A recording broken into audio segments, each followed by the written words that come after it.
Welcome back to another episode of the Girl Boss Method podcast, hosted by myself, Ritu Bra. And today we have a special guest on. Her name is Katie Bambrick. And Katie Bambrick, she is a coach. She's a hypnotherapist and an NLP coach, right? Yes, that is correct. Yeah. Fab. Welcome, Katie. Thanks so much for joining us today. Thank you for having me. I'm so excited to be here.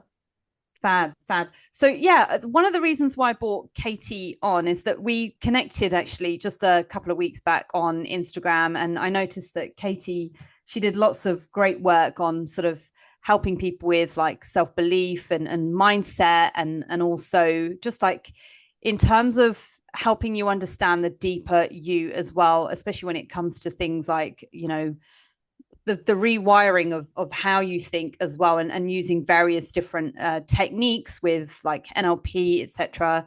So I thought it'd be really interesting to kind of bring her on and also think about how this might relate to you and fitness as well, especially when we're thinking about things like motivation, etc., and getting started and taking action, because I feel like these can be really big blockers when it comes to actually starting a fitness program and taking action for sure. So yeah, Katie, I wanted to ask you then to start with, in terms of like motivation, like in your experience, what would you say some of the like main reasons why people might feel demotivated to take action in terms of like, I don't know, areas like fitness or like personal growth, and how have you used sort of what your work and what you do to help overcome that?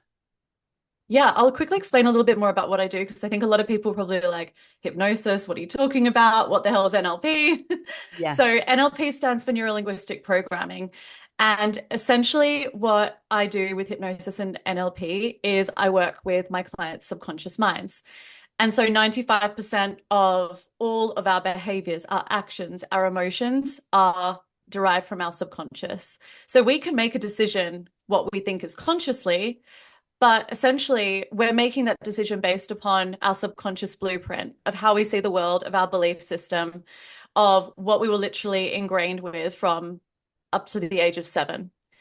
So if we want to change our behavior, if we want to change how we feel, if we want to change our identity and see any kind of behavioral change in our life, break any kind of pattern, we need to work with the subconscious mind.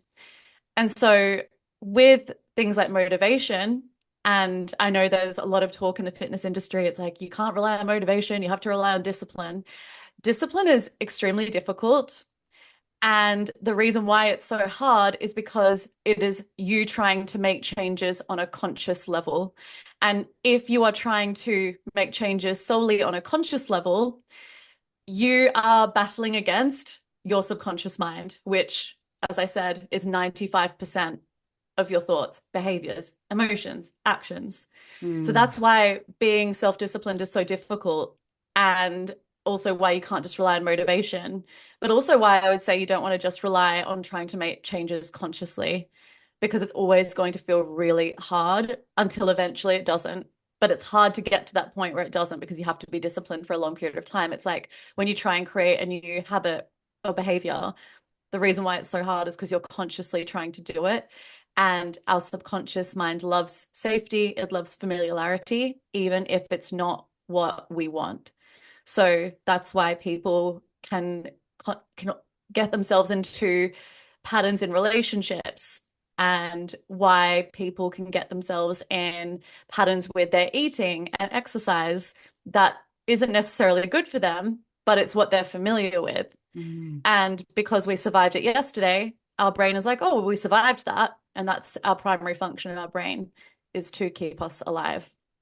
Mm. So to answer your question about motivation, it's that, yes, we don't want to just rely on motivation, but we also don't want to just rely on self-discipline. We also need to make sure that we are rewiring our subconscious mind so that we start to identify as someone that regularly goes to the gym, someone that regularly makes healthy decisions around their eating and exercise. Yeah, yeah, really interesting. And I like how you've already touched on, the fitness side of things, and then the way that you uncovered like motivation and actually self-discipline as well. They are themes that we see so common on social media. Everyone's like, you've got to be disciplined, you've got to be motivated. Well, actually, how do we get there, and how do we take those steps to become that person? And I think it's so interesting because as humans, we always want to take the easy route. We're not wired to do the hard and to go through and do things that are challenging. We're always going to try and find the easy escape route. Why have we built cars? Why have we got Deliveroo and Uber Eats and all of these things on tap? And everything that we do, it's like we've become more intelligent as a species in some ways, but a lot of these things that are there and that have been put in place and developed have almost made life a lot more comforting, a lot more comfortable, a lot more easier. And we don't have to go out and try, we everything is brought to us. So I think when it comes to something like finding motivation and discipline for fitness, it's like, well, actually we can kind of like, I don't know, we can kind of sit behind the comfort of trying to find maybe alternatives that might not lead you to wanting to take action. So these days we've got prescription drugs, for example, and we all know that there are various different like we've got Slimming World and special teas and detox juices and stuff like that. It's like, well, how can I make the outcome happen that I want? How can I get the outcome that I want in a short space of time? And how can I do it with minimal effort and just easy? And how can I guarantee those results? And I think that's what people are looking for, is the magic stuff. They want to know that there's some sort of way or hack, and they don't want to believe it's actually doing all the boring, repetitive, easy stuff. So no, I totally get what you mean by like the motivation and discipline are things that come after, they come later, right? Motivation might again wane. It might be here in peaks and troughs and sort of here 1 minute and gone the next. Discipline, I think it really does take a certain type of individual, and I think if I'm honest, I think it might even be like the 1% to be massively disciplined. I think for many of us that try and chase discipline constantly, like you're not going to get there. It's really, really hard. And I think it's really important to think about the smaller steps and the actions that we can take, all the habit stacking as well, the associations that we can create with habits. So and also looking at strategies of, if I'm going to do this, if I feel like this, maybe I can try this. So although it's not the hard thing, it's the next best, easier step that we can go for, right?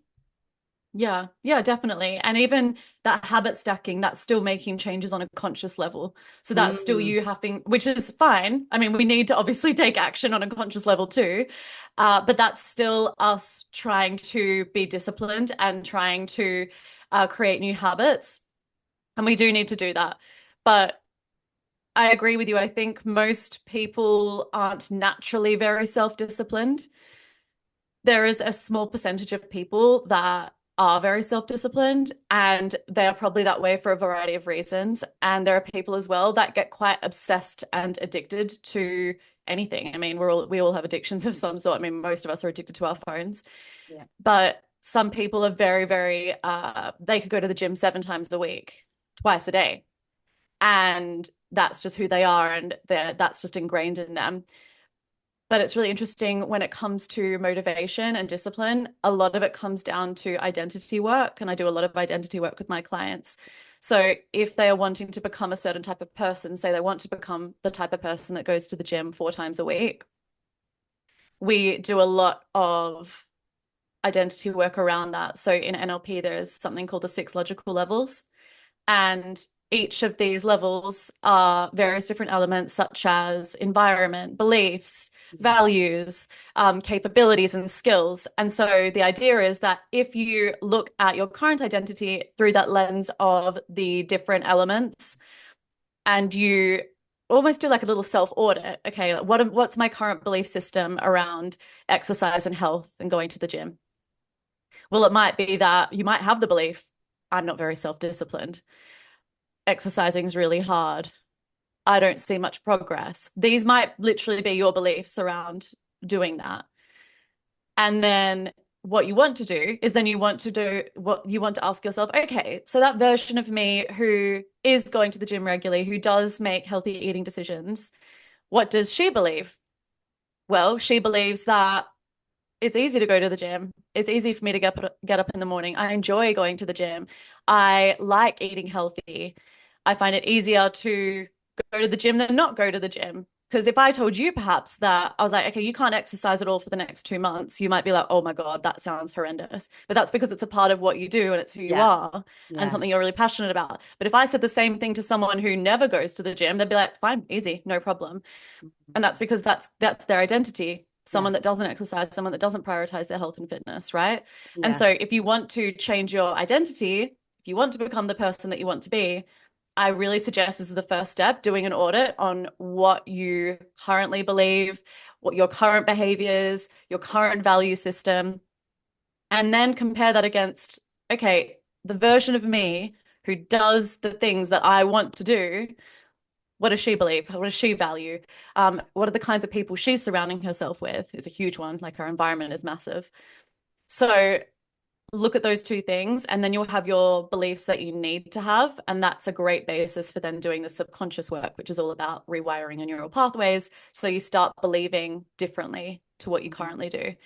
And then over time, so doing things like hypnosis and various NLP techniques I do with my clients, we start to ingrain those beliefs and start to see those shifts, and then actually I say slowly, but actually not really, you can see changes quite quickly, much faster than you would if you made conscious changes.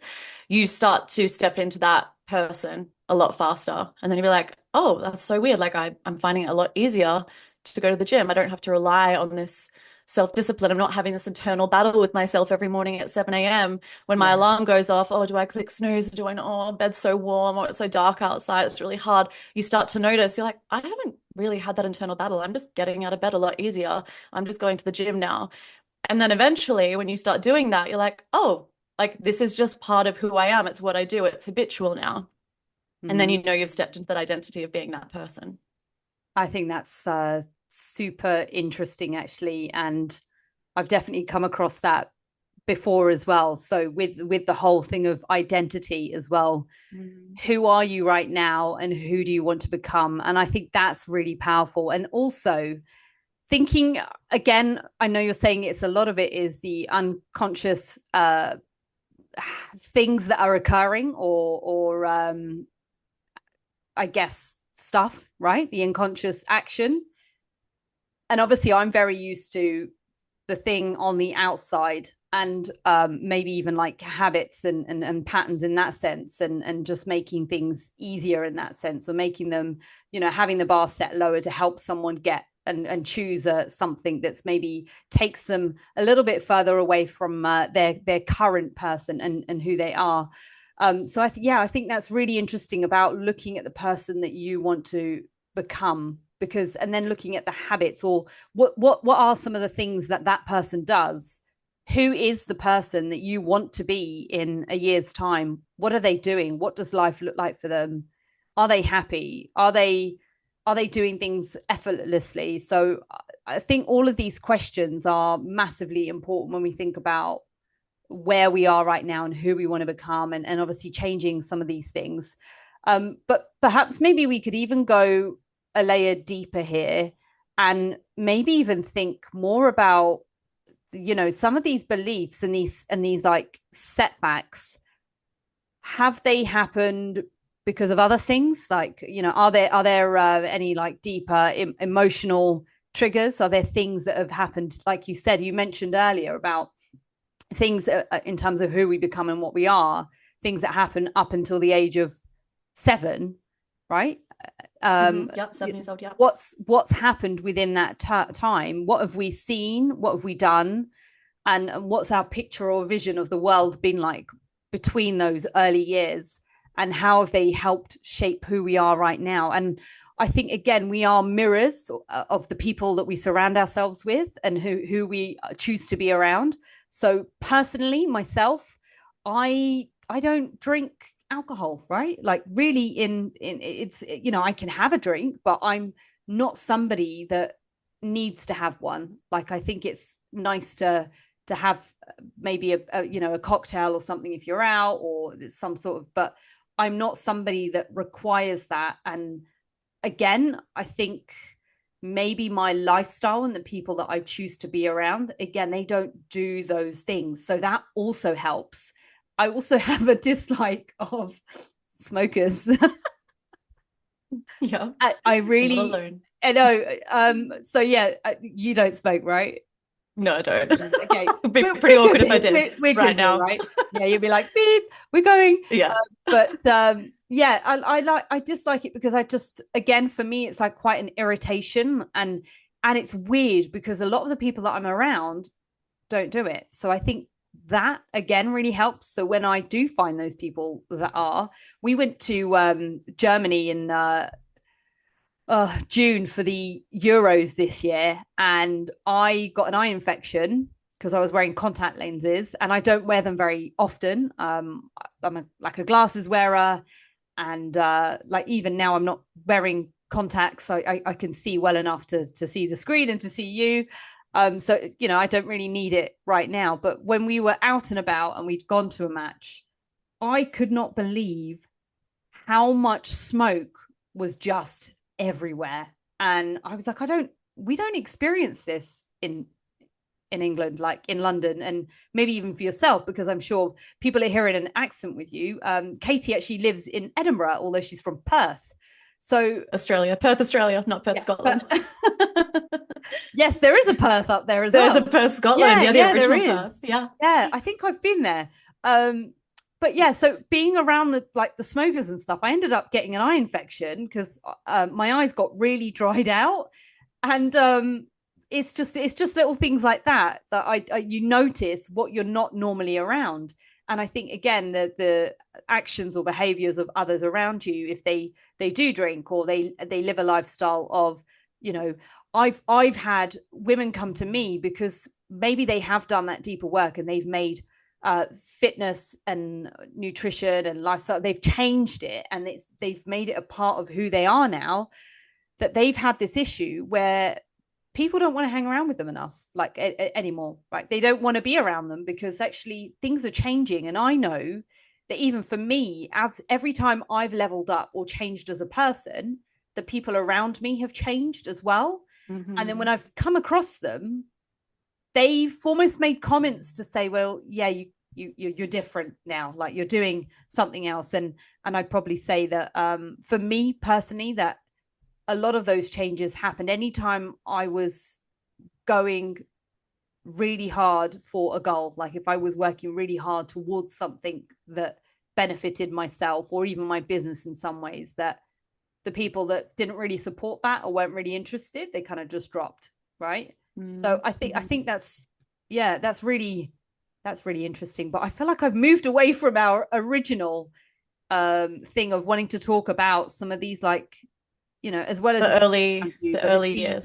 the early years, the deeper things, I guess how that builds us and how do we change, right? So Yeah, such a good question. that. And actually, and I know you said we moved away from it, but everything you said is all tied into it as well, because look at when you're younger, your environment is huge. It shapes you completely.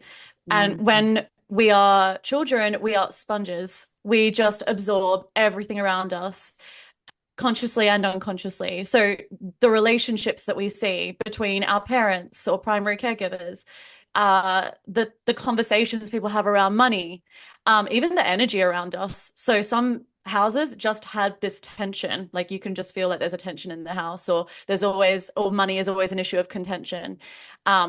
Or it's normal for you to be around smokers and unhealthy eaters. That might be a normal thing for you to be around, right? Or it might be the opposite. So you said you didn't grow up around smokers, maybe you didn't grow up around people that drank very heavily. Yeah. And so perhaps that's just become very normal for you. And when you're not in that environment, you're like, oh, this is weird. Like when you're at the Euros, you think, oh, this is strange. I can never really am in this environment. But for some people, that's their environment all the time. So it's completely normal to them. Yeah. And you're 100% right. When we do change who we are and we change our identity, the people around us who no longer are a match for that, so who think differently to us, who have different belief systems, different value systems to us, we struggle to relate to each other. Mm. And you find that you're actually more drawn to other people.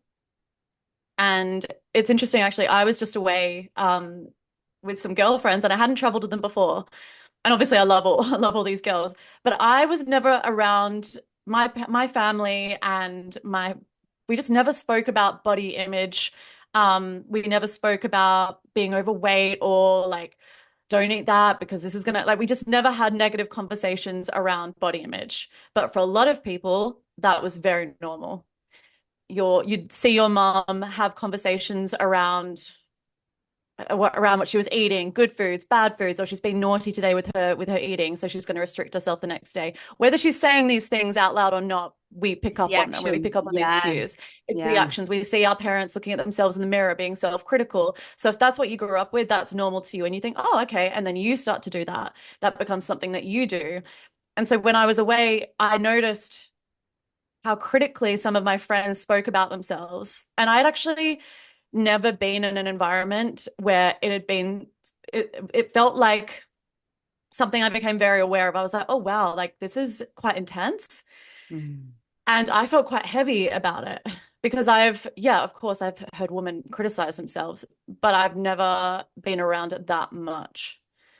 And that felt really unfamiliar to me. And actually, I came home and I almost rebelled against it. I was like, I'm not going to use a filter today. Like, I'm not going to use this today. I was like, I don't want to because that's not a part of my identity, right? That's not something I'm used to. So when we grow up in a certain environment, that becomes our norm, that we just adopt those beliefs and those habits and behaviors and patterns.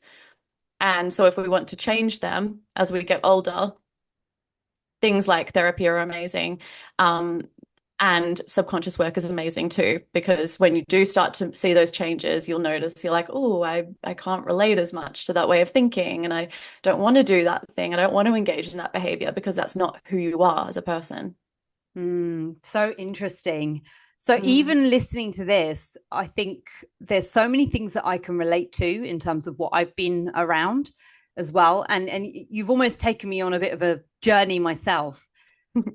I had I'd say that my dad was always like showed that he wanted to be active. My granddad was very fit. And we grew up with grandparents around as well. And I've got a memory of my gran living off Slim Fast.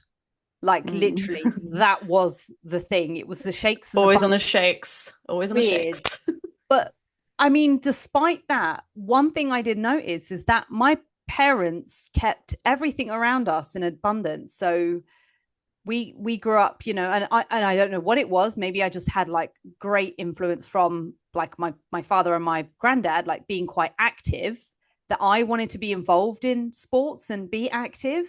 But then at the same time, maybe even for me, that's where I related to almost being a bit of a tomboy. And that's what I would be called, right? Being a bit of a tomboy, Yeah. because I always wanted to, you know, play out with, and just I was more interested in always just doing stuff, right? But yeah, my gran was always on Slim Fast, and my mum was always like, maybe not so much when I was really young, but as I got older, she had poor endurance, just never wanted to walk as far.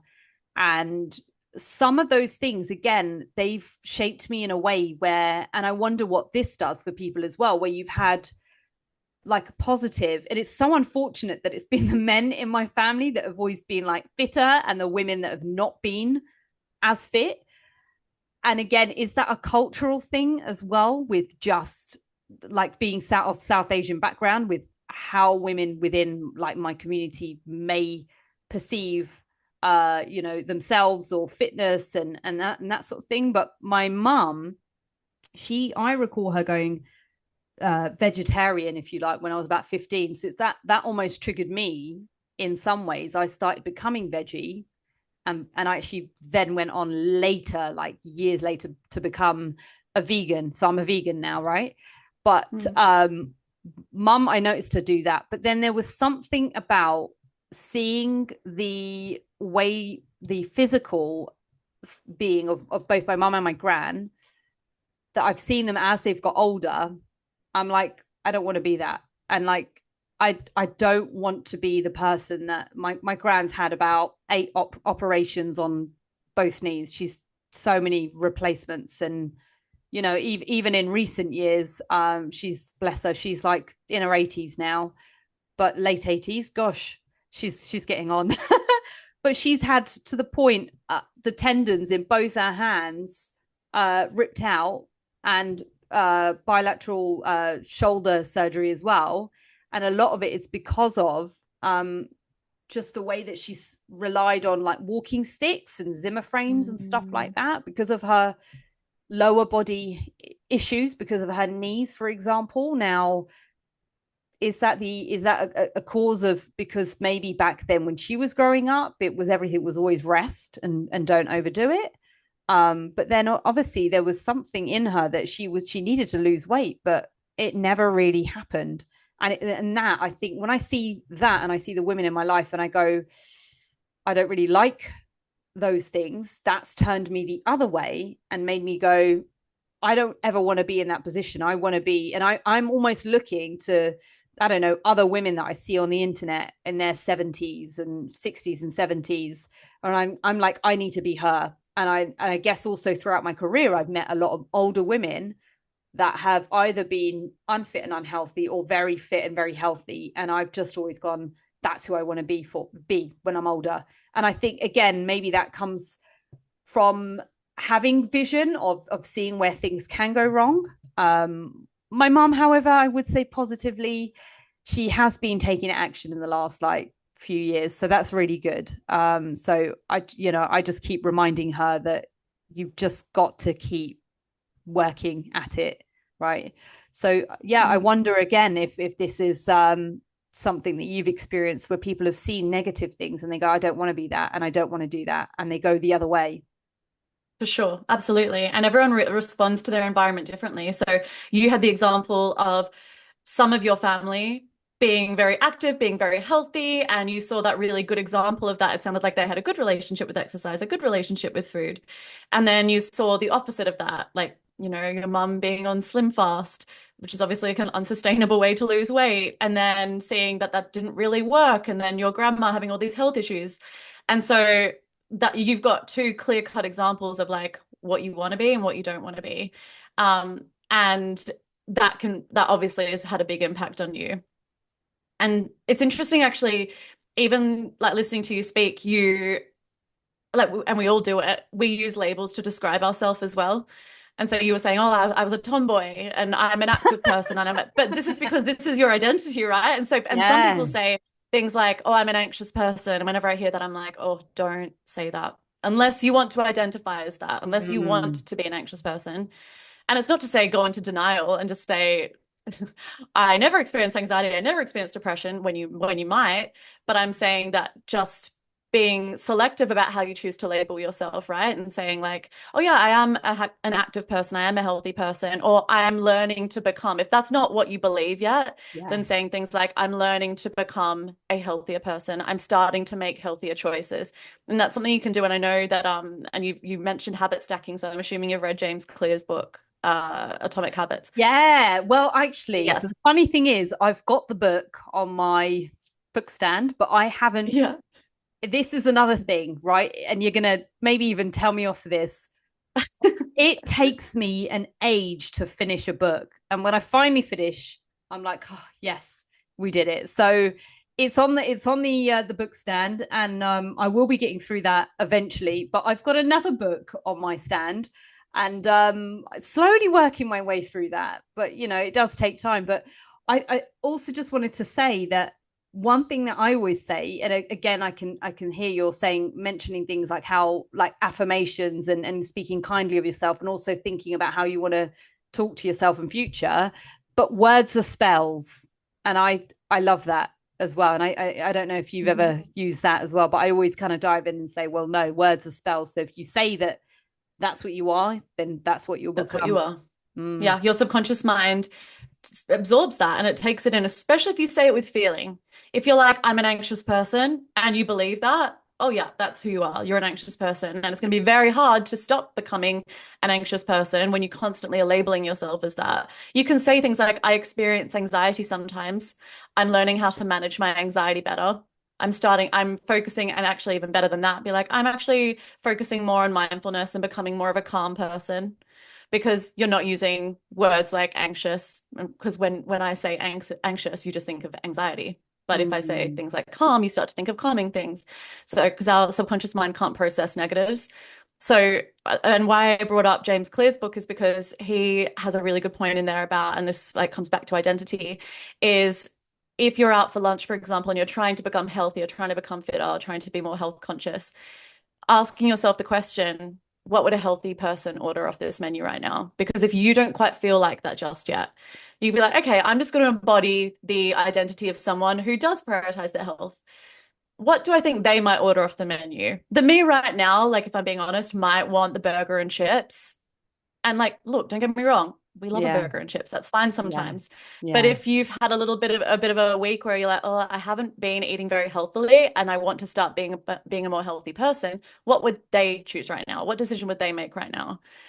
And just constantly asking yourself these questions. And it really does help, as well as being very conscious about the language that you're using, because it creates your identity. And then over time, the more that you do this, the more that it'll become habitual to you and will become unconscious to you. You'll just be like, oh, I actually want that meal. I don't feel like eating burgers and chips 3 days in a row, like maybe how I used to. yeah. I love that. So thinking of again, it's bringing us back to the actions of the person that you want to be. So thinking about what they would do.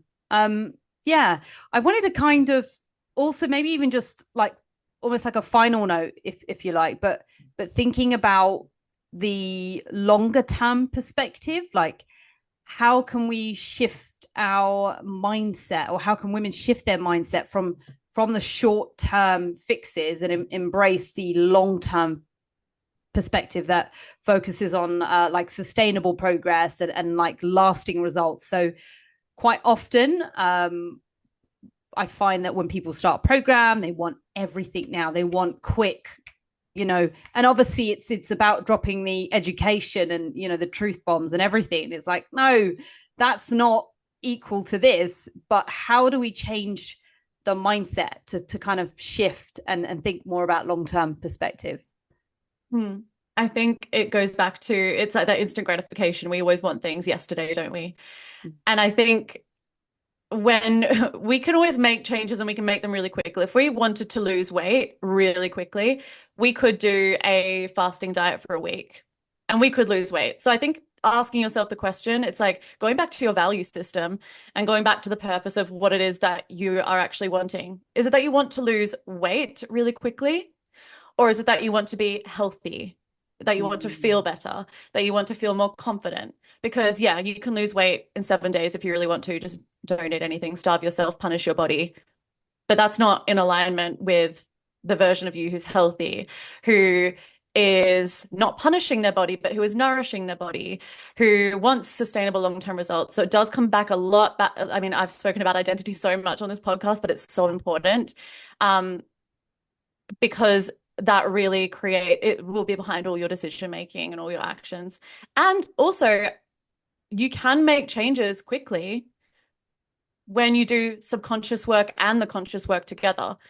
And so you can do that by, I mean, there's so many online hypnosis. I've got a mindset membership where I've got loads of different hypnosis in there. Oh. But if you can't invest in that at the moment, then there are hypnosis online. You can listen to subliminals while you sleep or while you work, and your subconscious mind takes in all of those messages about being healthy, making healthy decisions, putting pictures and imagery around your house about what you want to, or about what you want your life to look like. And not just pictures of people with abs around the wall. Like it has to go deeper than that. Like it has to be about like different foods and how you want to feel and what you want your life to look like and how you want to go about the world. And so putting images like that around the house, around places you'll see, changing your passwords even to words that make you, that almost like remind you again, okay, what's the purpose behind what I'm doing? And I think when you stay connected to your value system, your purpose of why you want to have these goals, and keep surrounding yourself in places with people that think the way that you aspire to think and act the way you aspire to be, you will start stepping into that identity so fast and it'll become a part of who you are. And you can see changes really quickly, but changes that are sustainable. We're not after like the quick fix about, okay, yeah, I'm going to drop 5 kilos and then I'm just going to put it all back on again, right? Like we want the long-term stuff. And you can still see that quickly and healthily when you start to make these empowering changes in your life. Love that. Absolutely love that. Thank you so much, Katie. It's been a pleasure speaking with you today. And yeah, so any of you that have been listening and you feel like you want to reach out to Katie and learn more about her sort of mindset coaching, and how she uses her techniques, her NLP and hypnotherapy to really sort of do that deep work and rewire your mind as well, then you can follow Katie at Katie Bambrick Coaching on Instagram. And Katie, I definitely want to grab the link to your mindset memory course. Membership. Yay. Yeah. We got there. I think that would be really good. So yeah, I will include the link below this podcast as well. But yeah, we'll see you here next time. And thank you. Thank you.